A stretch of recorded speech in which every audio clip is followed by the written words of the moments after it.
So let's talk about going back to school in your 30s. At 32, I decided to go back to school and pursue a psychology graduate degree. And when you decide to go back to school in your 30s as a mature student, you're breaking so many societal norms that dictate a set path for everyone to follow at and by a specific age.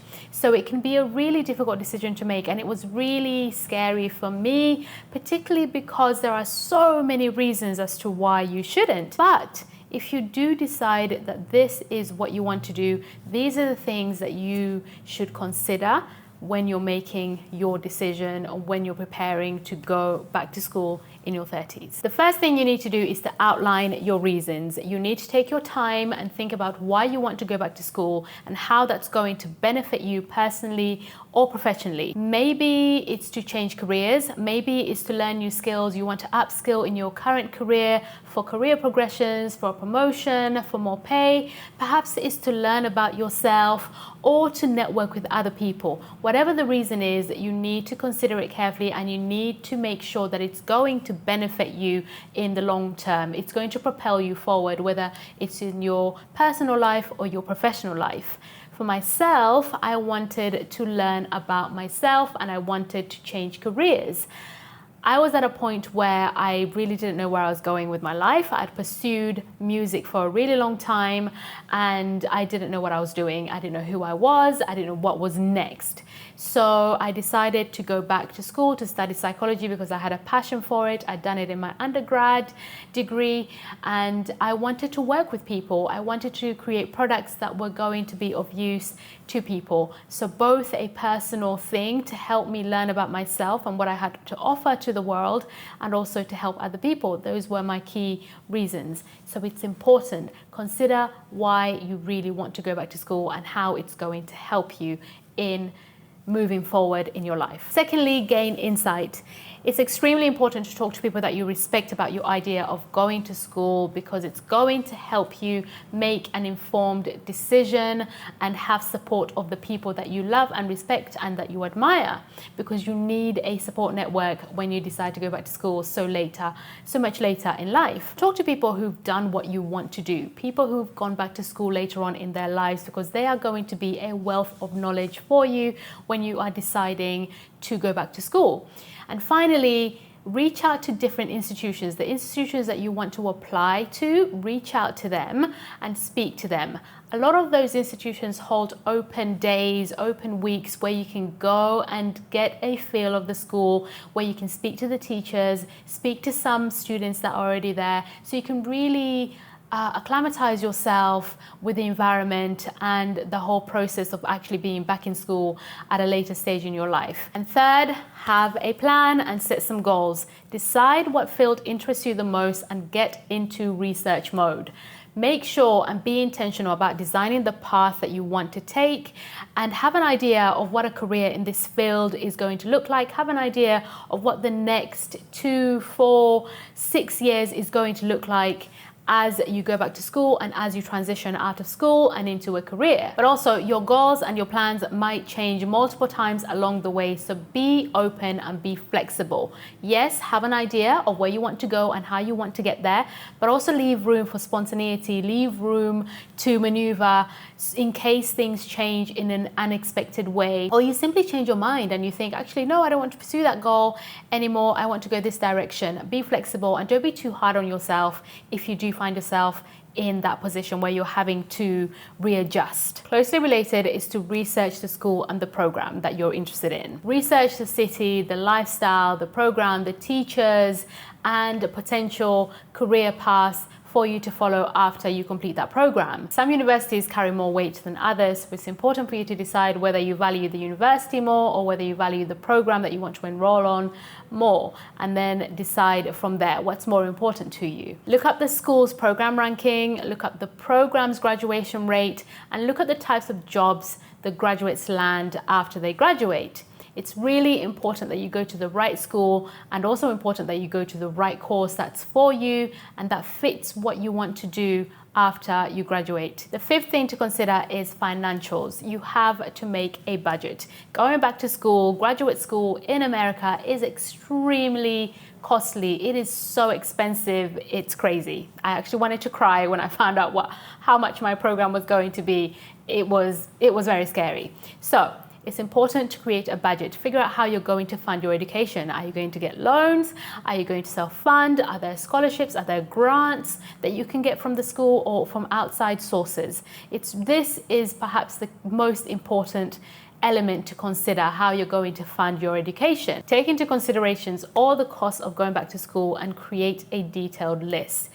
The fees that you're going to have to pay, your accommodation, the cost of books, the cost of other courses that you're going to want to take to supplement the main course that you're taking, your living expenses, everything has to be taken into consideration. You need to know exactly what it's going to cost you and for how long it's going to cost you that amount of money, because it's an investment and it's a long-term investment, so you want to get it right. Different schools cost different amounts of money. Private schools are more expensive than community colleges. So perhaps you go to a community college that's much cheaper, or you go to a completely different country. In the UK, grad school is £10,000 a year for 1 year and you're done. In the US, some schools can cost you $40,000 a year and their grad school programs are for 2 years. So that's $80,000 over 2 years. You kind of have to weigh up exactly how much you can afford and how you're going to afford it, and go with the best option that suits you. Okay, so now you're in on the program that you want, at the university that you want, and in the city that you want, and you can afford it. All is well. These are the things that you need to consider once you are at that stage. The first thing to consider is time management. This is a big one. As I said, you are a mature student, you have a family, you have friends, a job, bills to pay, things to do. Your life is so much fuller than somebody who is a lot younger and going to university. So you really have to be more astute and more skilled at managing your time. So how do you manage your time effectively? One way is to create a schedule. Make sure that you plan out your week in advance and make time for the coursework that you have to do, the essays that you have to write, and stick to it, or you risk falling behind. When you're working, you need to utilize your schedule that you've set. And you do this by following the 50-minute rule. The average size, fully developed adult brain can only focus for about 45 to 50 minutes. For maximum focus and energy, what you need to do is schedule 10-minute breaks for every 50 minutes of work. And remember to create a realistic work-life balance schedule. You don't want to fit too much in. You don't want to be doing too much. Do the most important things, the most urgent things, because you don't want to find yourself burnt out. You don't want to find yourself stressing and procrastinating and not doing what you're supposed to do. Closely related, make time for yourself. In your busy schedule where everything has to be done, everything is important, everything is urgent, and everything has to be a priority, make sure you set time aside for you to do some self-care, to go out for a walk, to go for a jog, do something that you enjoy every single week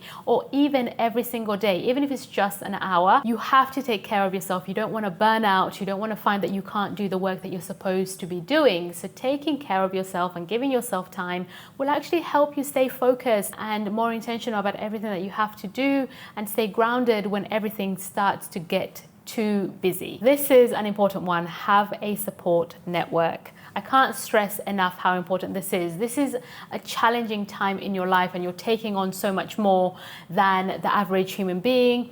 So it's really important to have a strong support network. Your friends, having friends and your partner who are behind you and are there when you need them and who are enthusiastic about your new journey is so important in helping you succeed. So let them into your life often and be willing to lean on them when you need the support, when you need them the most. Don't be scared of asking for help. This is a new thing. This is a challenging thing that you're doing. So if the help is there, take it. Don't be too proud. You're gonna need it.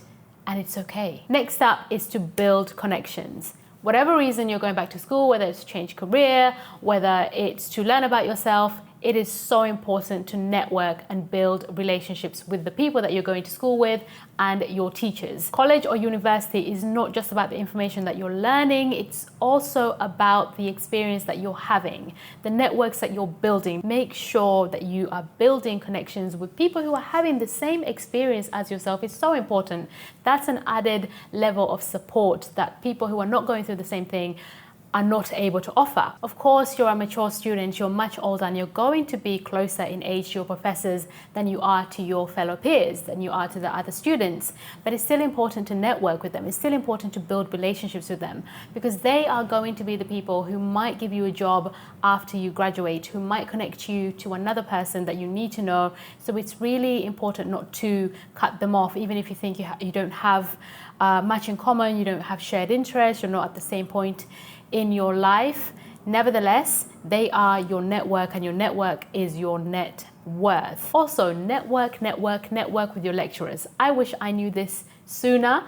I would have done it sooner, but it's literally been a year and I haven't really been speaking to my professors. Talk to the professors, because they are in the field that you are passionate about. They are a wealth of knowledge. And also reach out to people in other departments.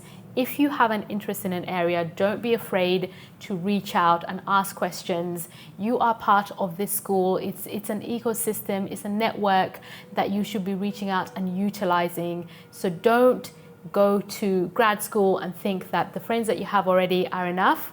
Expand, grow. Connect with new people. It is so important. Also, universities or college may have groups or offices for non-traditional students like yourself. So make sure you seek them out and you join them. Don't be a recluse. Don't be cut off. Don't just focus on the people that you know already. Spread your wings, explore other people. It's going to be beneficial for you. And finally, you are going back to school because you wanted to go back to school. So you have a specific mission in mind. That means you're going to be more focused and more disciplined. You're there for a reason and not to kill time. That is a strength that you have. You've already had experience figuring out what you want out of life and where you're going, and you have a deeper interest in the subject. So again, that's a strength. And also you've had professional experience. Those skills that you've acquired in your professional life, in your career, in your job are transferable to your studies, to the classroom. So don't think that it's so different that you're not going to be able to manage going back to school from a career. It's completely doable. Your skills are transferable and you're going to do well. You're equipped, you're an adult, you know what you're doing and what you want. Now, if you decide that this is the right thing for you to do, you want to go back to school, then you are in good company. Shaquille O'Neal, Oprah, Steven Spielberg, they've all gone back to school later on in life. For me, it's one of the best decisions that I have made in my life to go back to school later on.